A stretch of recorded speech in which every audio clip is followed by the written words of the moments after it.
Good morning everybody. আমরা যে atomic স্ট্রাকচারের আমরা আগের ক্লাসে আমরা কি করেছিলাম, আয়নের ইলেকট্রন বিন্যাস করেছিলাম না। আজকে আমরা পড়ব ডি ব্রগলি সমীকরণ।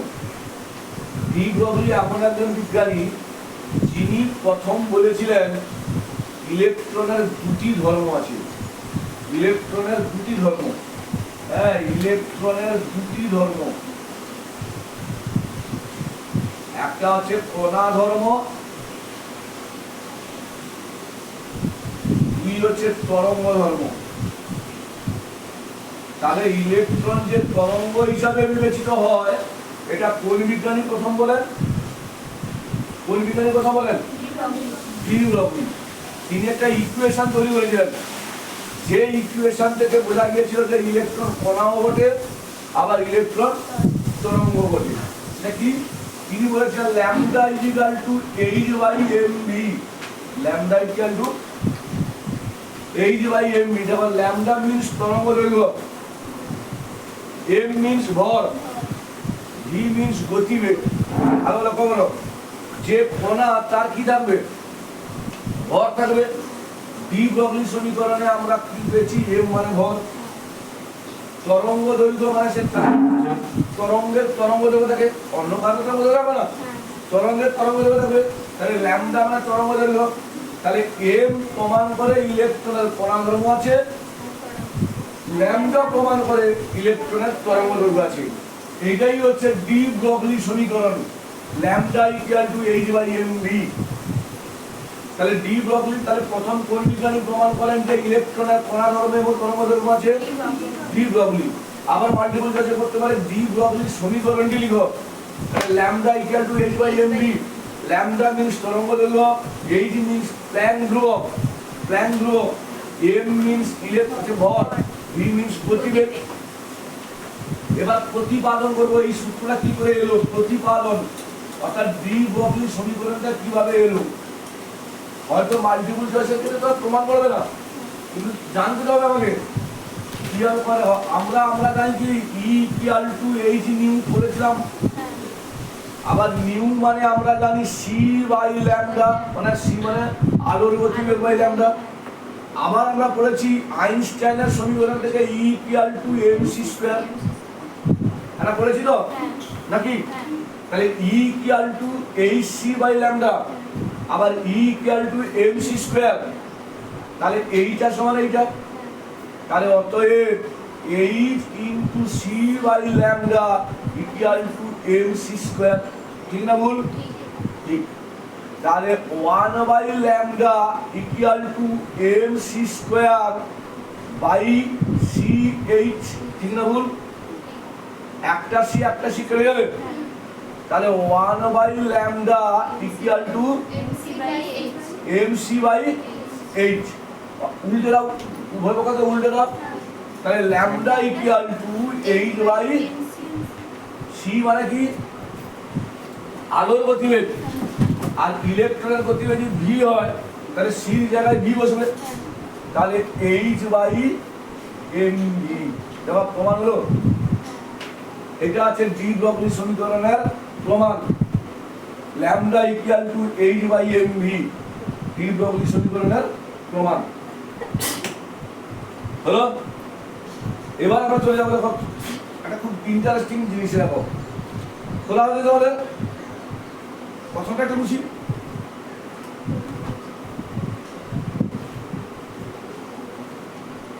তাহলে ডি ব্রগলি সমীকরণ আমি প্রতিপাদন বললাম, কিভাবে এলো? Lambda equal to H by M V, E equal to H nu, nu মানে সি বাই ল্যামডা। আমরা তো যখন কক্ষপথের এনার্জি ক্যালকুলেশন করেছিলাম তখন বলেছিলাম যে nu equal to C by lambda. আবার আইনস্টাইনের সমীকরণ যে E equal to M C square, E সমান H nu by lambda, E equal to M C square. তাহলে এইটা ইকুয়াল টু এইটা। ক্লিয়ার হলো ডি ব্রগলি সমীকরণ। এবার যে জিনিসটা পড়বো, দেখো আমরা বোরের পরমাণু মডেলের একটা স্বীকার্য বিষয়ে পড়েছিলাম। বোরের পরমাণু মডেলের একটা স্বীকার্য বিষয় আমি পড়েছিলাম।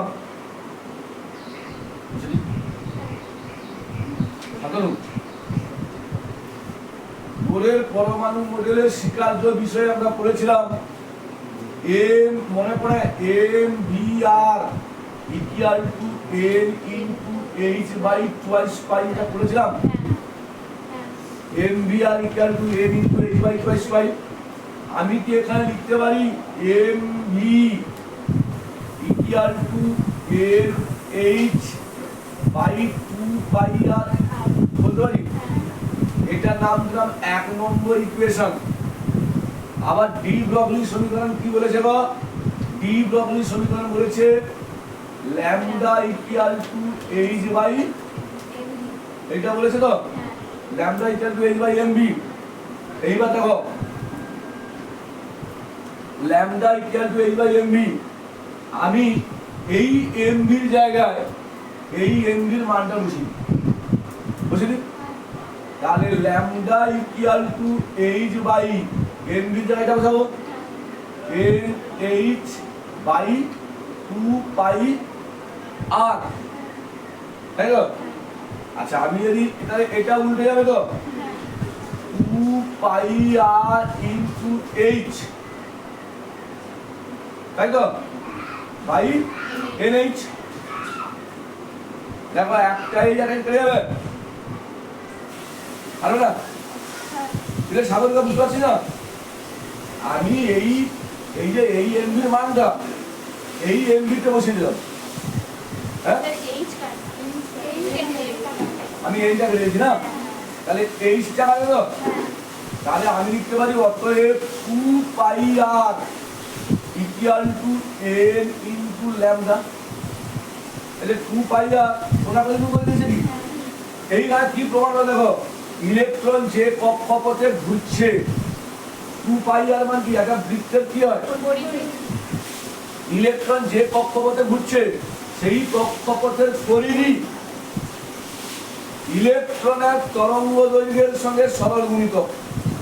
এইটা মাল্টিপল চয়েসে বলবে, ইলেকট্রন যে কক্ষপথে ঘুরছে সেই কক্ষপথের পরিধি কার সঙ্গে হচ্ছে সরল গুণিতক? কার সাথে? তরঙ্গ দৈর্ঘ্যের সঙ্গে ইলেকট্রনের তরঙ্গ দৈর্ঘ্যের সঙ্গে সমানুপাতিক। পরীক্ষা দেওয়া থাকবে 1 অপশন কম্পাঙ্ক, 2 অপশন তরঙ্গ দৈর্ঘ্য, 3 অপশন ভর, 4 অপশন গতিবেগ। তাহলে এইগুলো না জানলে হবে না। তাহলে ডি ব্রগলি সমীকরণে আমরা বলে ফেললাম এটা হচ্ছে যে কোনো কক্ষপথে ঘূর্ণায়মান ইলেকট্রনের কৌণিক তার পরিধি তার তরঙ্গ দৈর্ঘ্যের সঙ্গে। তুমি যদি মনে করিস যে ভিডিও পেয়ে যাবো মানে একটু দেরি হয়ে যাইলে হবে, একটা অফলাইন একটা যতই তুমি অনলাইনে পড়াশোনা করে কেন অফলাইনে গুরুত্ব রাখো, অফলাইনে গুরুত্ব রাখো। এবার আর একটা জিনিস দেখো, বলা হচ্ছে এবার আর একটা জিনিস প্রমাণ করছি দেখো,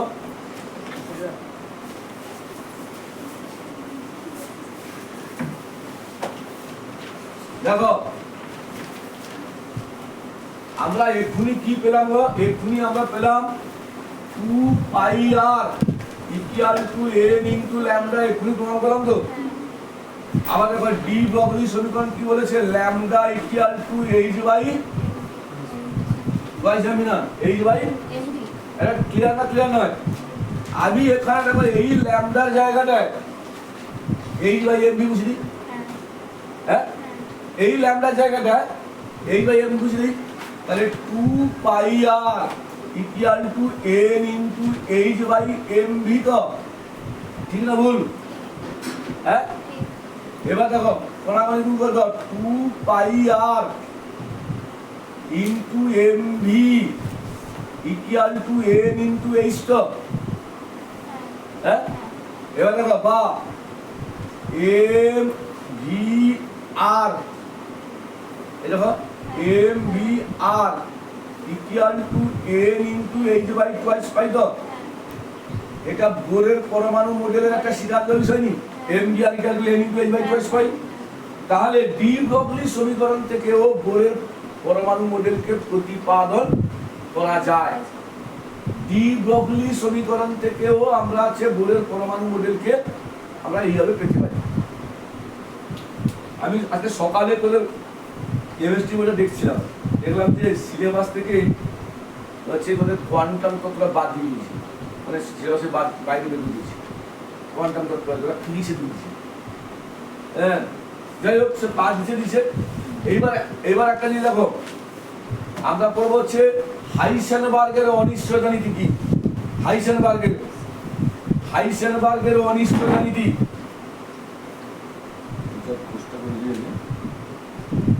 বুঝলেন? আমি দেখছি ভালো বলছি, বাংলায় লেখা দেখো, হাইসেনবার্গের অনিশ্চয়তা নীতি, হাইসেনবার্গের অনিশ্চয়তা নীতি, অনিশ্চয়তা নীতি, হাইসেনবার্গের অনিশ্চয়তা নীতি, ভালো করে ফলো করো। হাইসেনবার্গের অনিশ্চয়তা নীতি, একটা জিনিস দেখো, তোরা এখানে পড়ছিস, আমি বললাম যে আমি একটু এরিয়া থেকে আসি বলে আমি বেরিয়ে গেছি। 2-5 মিনিট পরে একজন লোক আমাকে খুঁজে এসছে, বলছে দিলীপ বাবু কোথায়? তোরা কি বলবি? এই তো মাত্র দিলীপ বাবু বেরিয়ে গেছে, এখন হয়তো বাঁশগোড়া বাজার পর্যন্ত গেছি, কিন্তু সঠিক আমি বাংলা বাজারে যাইনি, হয়তো একটু বাকি দিয়ে গেছি। তাহলে আমার অবস্থান কোথায় টুটি পাওয়া যাচ্ছে তোর কোথায়? আমি যদি বাইক নিয়ে বাইককে যদি 70 কিলোমিটার বেগে আমি যাই, তাহলে আমার ভরবেগ যা হবে, আমি যদি 50 কিলোমিটার বেগে চালাই, আমার ভরবেগটা একটু চেঞ্জ হবে। তোর মনে হলো যে দিলীপ বাবু 70 কিলোমিটার বেগে যাচ্ছে বাইক নিয়ে, তাহলে তুই বলবি যে যদি 70 কিলোমিটার যায় এখন পূর্বশা চলেছি, কিন্তু আমি যদি 50 কিলোমিটার চালাই তাহলে একটু কমবে। তাহলে আমার একটা অবস্থানগত ত্রুটি এবং ভরবেগ সংক্রান্ত ত্রুটি পাওয়া যাবে না, যাবে না? এই যে ফ্যানটা ঘুরছে, এর একটা ব্লেডের যে কোনো মুহূর্তে তার অবস্থান বলতে পারবি? সেটা অনবরত ঘূর্ণায়মান, তার অবস্থান বলতে পারবি? তার ভরবেগ বলতে পারবি? পারবি না তো। কারণ কারেন্ট যদি আপ ডাউন হয়, কারেন্টের ফ্লো যদি বেশি হয়, তাহলে ভরবেগ বেশি হবে। আর কারেন্ট যদি আমার হয়, কোথাও যদি আমার হচ্ছে দেখা তার ছিঁড়ে গেছে, এসটি তার, তাহলে কারেন্ট কী হবে? স্লো আসবে, তাহলে ভরবেগ কী হবে? কমবে। হচ্ছে হাইসেনবার্গ বলছে ঘূর্ণায়মান কোনো কণা যে কোনো মুহূর্তে তার অবস্থান এবং তার ভরবেগ সঠিকভাবে বলা সম্ভব নয়। এটাই হচ্ছে হাইসেনবার্গের অনিশ্চয়তা নীতি, আনসার্টেনটি প্রিন্সিপল। তিনি একটা গাণিতিক রূপ একটা বলেছিলেন। কি গাণিতিক রূপ? তিনি বলছেন যে ধরো আমি একটা অনুমান করলাম যে একটা ঘূর্ণায়মান কণা বা ইলেকট্রনের অবস্থানটা একটা আছে একটা নির্দিষ্ট জায়গায়, কিন্তু অবস্থানগত ত্রুটি পাওয়া গেল Dx, মানে তুই বললি আমি বাংলা আছি কিন্তু আমি বাংলা নেই, তাহলে মিয়ামল চলে গেছি, তাহলে আমার অবস্থানগত ত্রুটি মিয়ামল মাইনাস মান ওটা, সেটা Δx। এবং আমার ভরবেগ সংক্রান্ত ত্রুটি হচ্ছে Δp। ভরবেগ সংক্রান্ত ত্রুটি কথা Δp। এইটা কখনো greater than equal two h/4π এর সঙ্গে হয়, h/4π এর সমান হবে, না হয় তার চেয়ে বড় হবে। এটাই মাল্টিপল শেষ প্রশ্ন। হাইসেনবার্গের অনিশ্চয়তা নীতির গাণিতিক রূপটি লেখো। দেন হবে Δx * Δp = h/2π, Δx * Δp = h/π, Δx * Δp = 4h/π, Δx * Δp greater than equal to h/4π। তাহলে এটাই হচ্ছে হাইসেনবার্গের অনিশ্চয়তা ত্রুটি। এবার এখানে একটা প্রবলেম তো অঙ্ক হতে পারে, কেমন হতে পারে? একটি ঘূর্ণায়মান কণার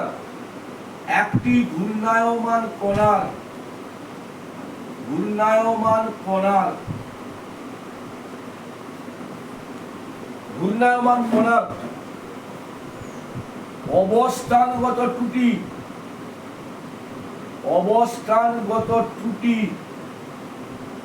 ও ভরবেগ সংক্রান্ত ত্রুটি সমান। কণার বেগ কত?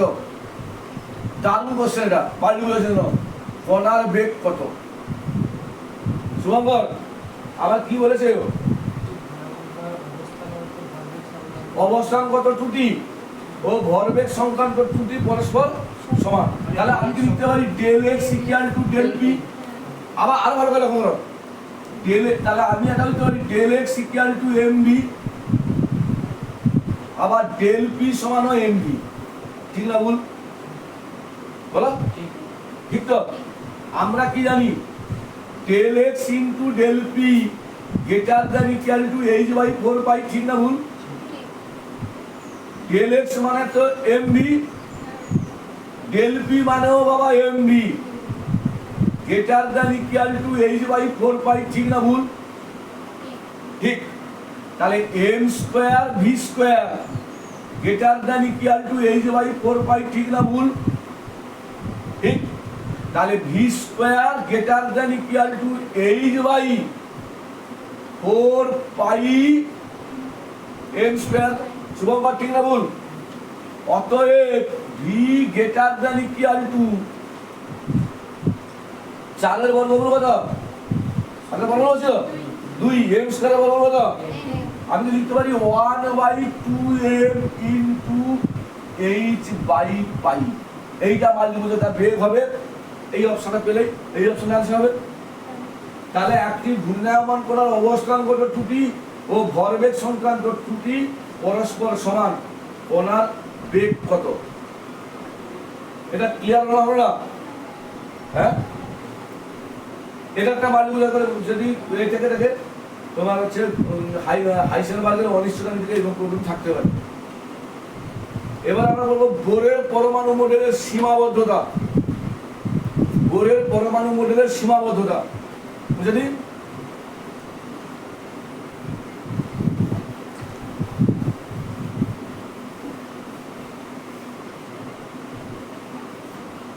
বোরের পরমাণু মডেলের সীমাবদ্ধতা, বোরের পরমাণু মডেলের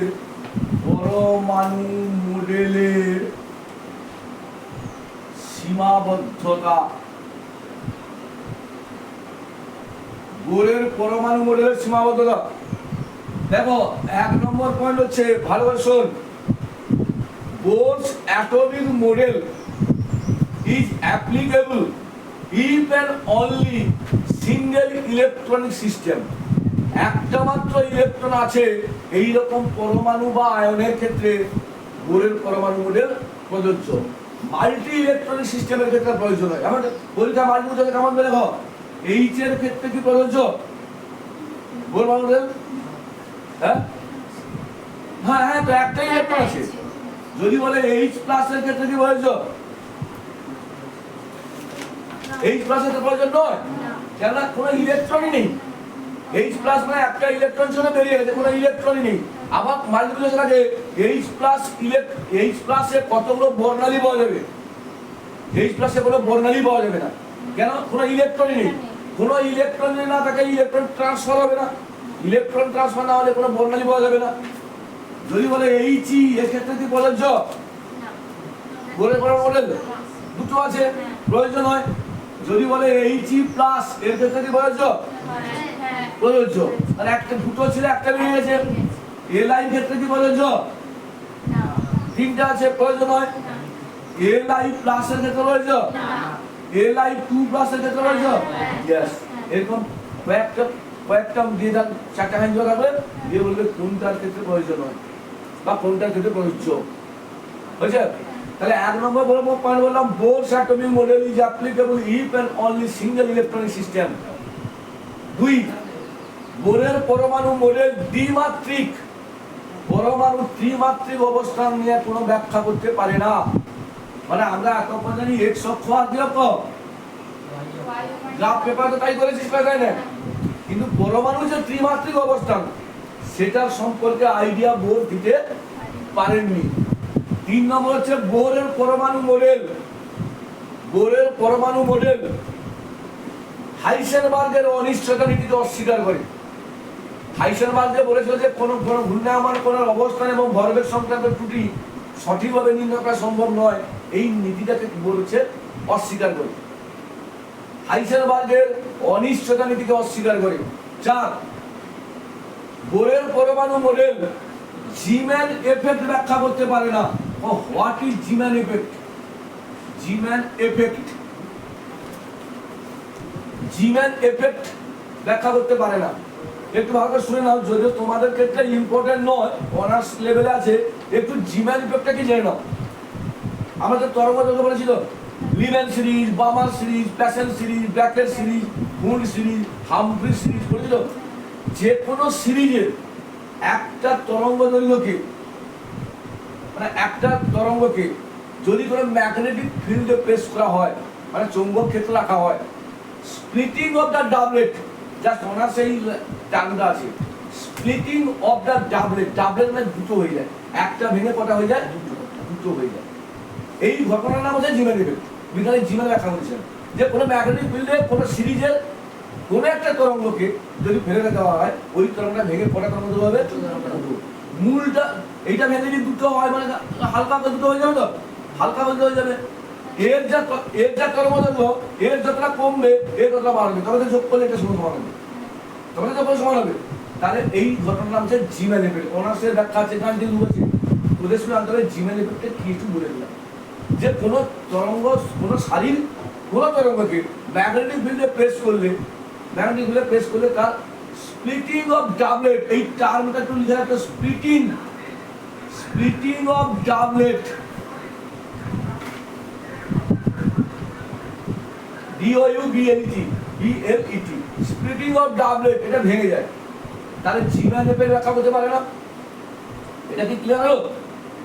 তাহলে তোমরা এই ভিডিওটা ভালো করে ফলো করো এবং ভালো করে প্র্যাকটিস করো। প্রয়োজনে তোমরা তোমার বন্ধু বান্ধবীদের তারাও যাতে এই পরিষেবা থেকে না বঞ্চিত হয়, তোমরা তাদেরকে আরো বেশি করে শেয়ার করো এবং তাদেরকে সাবস্ক্রাইব করতে বলো, তবে তাদের কাছে পরবর্তী যে ভিডিওটা ওটা অটোমেটিক চলে যাবে। ঠিক আছে?